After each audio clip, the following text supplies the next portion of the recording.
Good evening and salutations, my B&B fans. I know it was kind of late, and I was very iffy about if I should do a review or should I just wait to do it and talk about it in live stream. But I couldn't wait. Okay, so Poppy, like an idiot, is not there trying to convince Luna to not say anything to RJ. Oh, you're ruining everything, and this, that, and the third, and it was just a mistake, and blah blah blah blah blah blah blah blah blah. This is the problem with people when they don't actually have meaningful relationships. Okay, I don't think that chick ever actually had a meaningful relationship, so she doesn't understand how lying doesn't just destroy your partner, but it destroys you as well. And they get a knock on the door, so Poppy hides. Zindy comes in. Zindy's like, I'm really freaking out, and I can't believe this happened. Yada yada yada. Poppy comes out like a goddamn idiot and puts her hands on him, talking about, did you take advantage of my daughter? First of all, you stupid jackass.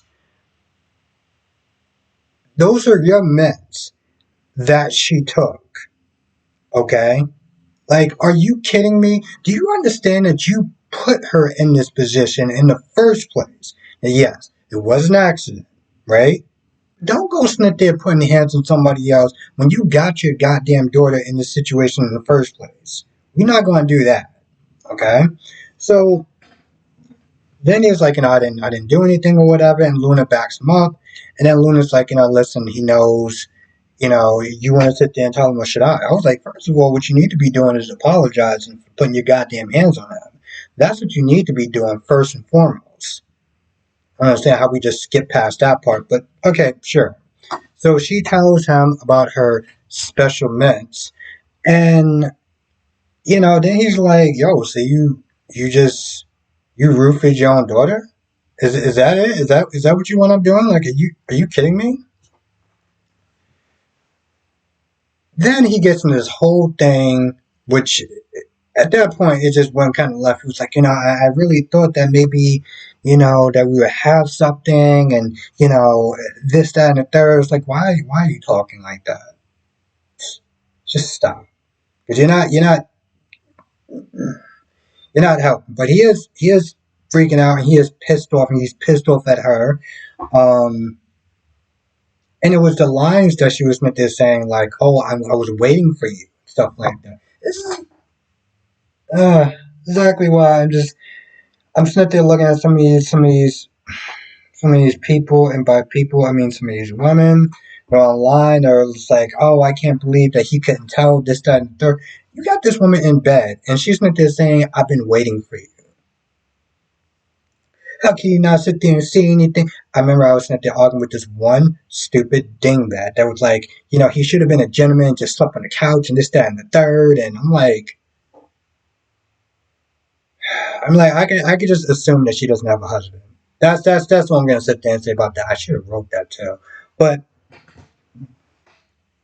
so after all that, he goes back to the office. He tries to start drawing and sketching, and he can't. I mean, this is really affecting him. Meanwhile, RJ is talking to his half brother and his half sister, which I'm not gonna lie, after they have this talk about Luna, and they really approve of RJ's relationship and this, that, and the third, and they talk about it first time and things get kind of awkward. Thomas is like, listen, she's having a positive effect on you. You need to go. You need to be with her.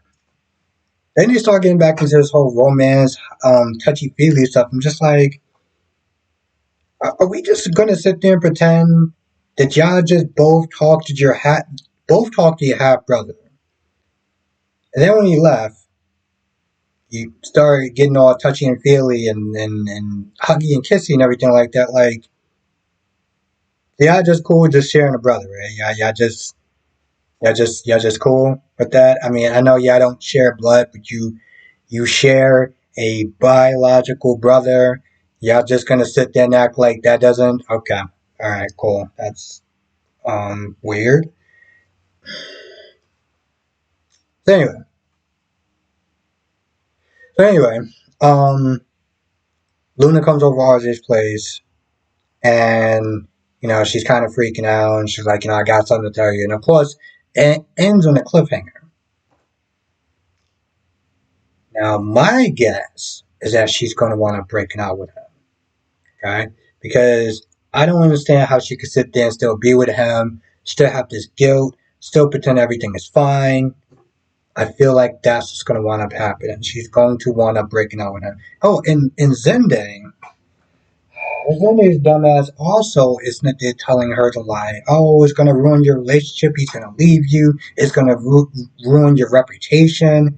And I'm just like, bro, this is going to ruin your reputation. If we're going to be honest, you're telling her to lie, so this way it doesn't ruin your reputation. I mean, I don't think it's probably going to I don't know how much it's going to help her reputation, but it's damn sure going to ruin your relationship, your reputation. I'll tell you that much. That's damn near certain at that point.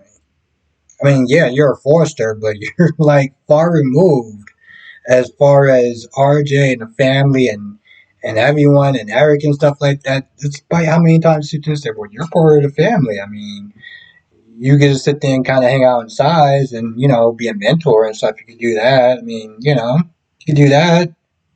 What you mean work on my line? No, I got RJ for that. But why don't you go and mentor her? He's so busy. Now I know that sounds very dismissive and condescending, but I don't think that I'm that far off. Just want to point that out there. Um, I feel like that's about it, but I had to sit there and talk about this. Anyway, I feel like I'm probably missing some stuff here or there. Let me know in the comment section if I am. Also, come to the live stream tonight. 8 p.m. Eastern, 5 p.m. Pacific. We'll sit there and talk about all the shows. General Hospital, Date of Our Lives, Born the Beautiful, and Young and the Restless. I do sit there and talk about all the shows. I do sit there and watch The Young and the Restless. I do watch Born the Beautiful, obviously. And I do watch Days of Our Lives. Even though we maybe sit there, have the headline at General Hospital, I do sit there and talk about all of them. So I do encourage the Young and the Restless and Born the Beautiful fans, specifically because it's the Born the Beautiful review, to come to the live stream tonight. We'll sit there and talk about all of them because yeah, it's kind of a controversial story, but I feel like it's also kind of good because it brings up the conversation about consent and what is considered R and what's not considered R and you know and by R I think we all know what I mean without me having to sit there and say it because YouTube. Anyway, with that being said, I'm gonna go. I'll see you in the next video.